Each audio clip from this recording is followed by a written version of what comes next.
Agradecida primeramente con Dios y después con mi hermana Silvia por la oportunidad.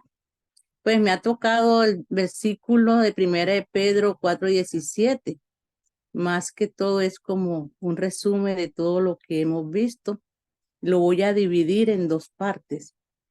Entonces, para entender este versículo 17, tenemos que ir al contexto del Primera de Pedro 1, del 1 al 2. Podemos ver que aquí el apóstol Pedro saluda a los santos de la provincia en Roma como a Asia y Turquía actual. Les recuerda que son pueblos escogidos para que vivan y reciban bendiciones especiales si viven una vida rectamente.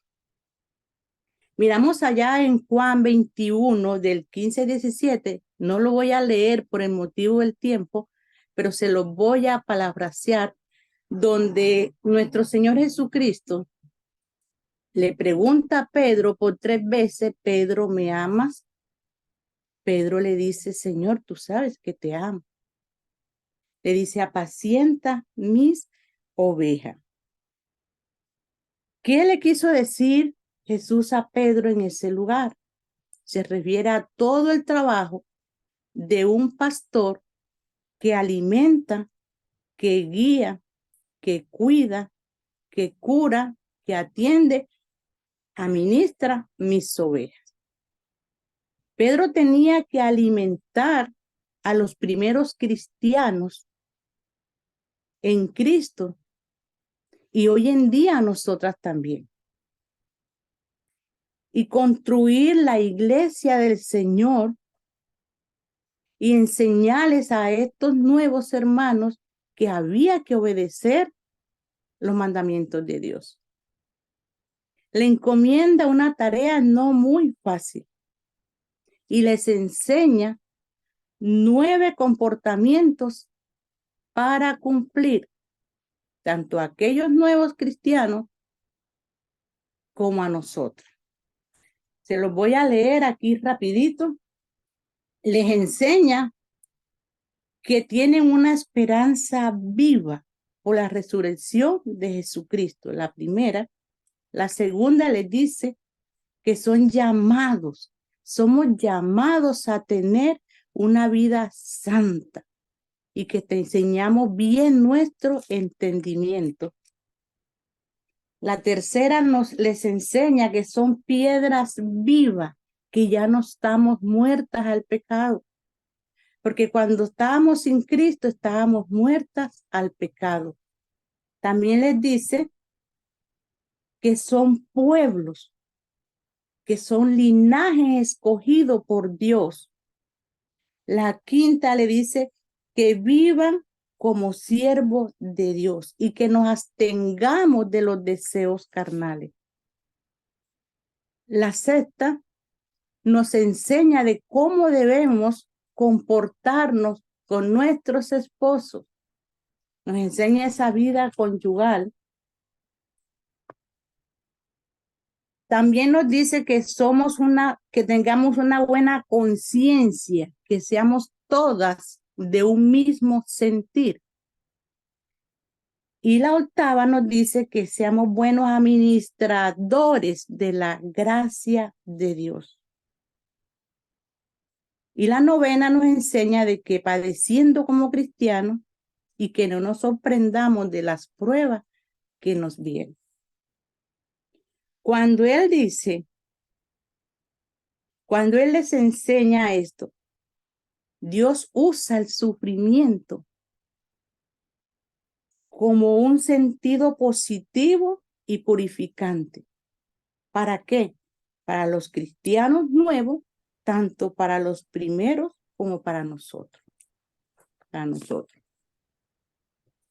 Entonces, cuando él les dice que el juicio, ¿por dónde va a empezar? Por la casa de Dios. Entonces, vamos a mirar la parte A. Vamos a ir a Hechos 17:30, que nos dice la palabra de Dios. Y nos dice, pero, hay un pero con mayúscula. Dios, habiendo pasado por alto los tiempos de esta ignorancia, ahora manda a todos los hombres en todo lugar que se arrepientan. Mis queridas hermanas, ahora es hoy que debemos arrepentirnos de las cosas que aún todavía no hemos podido soltar en nuestra vida personal. La iglesia está conformada por familias.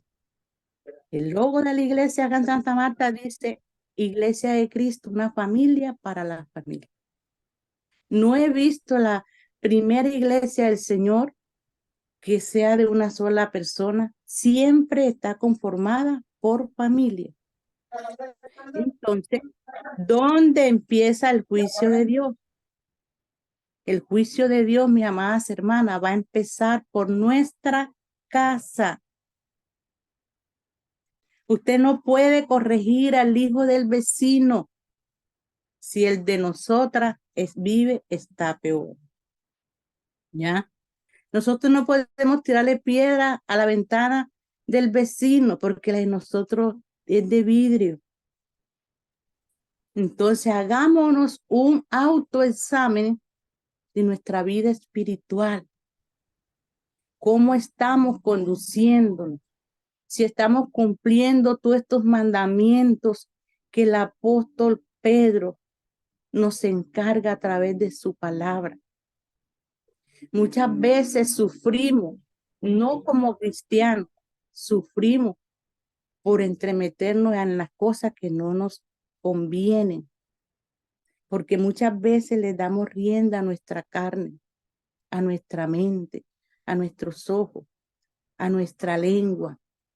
¿Ya? Nosotros no, usted no corrige al hijo cada vez que le hace una fechoría. Por ejemplo, yo era una de las que decía, Alberto, me debes una, te las estoy anotando y cuando te coja te las cobro todita. Ese era yo.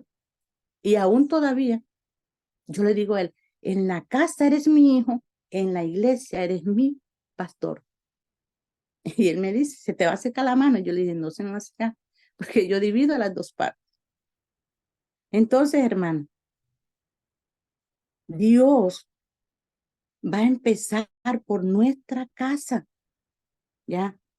Dios nos ha dejado cuántos pecados, cuántas fechorías, cuántas tonteras Dios nos ha perdonado. Dice Carmen, te voy a dejar pasar esta, te voy a dejar pasar la otra. María, Gladys, Silvia, se me olvidan los nombres de muchos. Dios nos ha dejado pasar por alto, hermano. Muchas, pero muchas cosas. ¿Por qué? Porque Él nos ama. Él nos ama.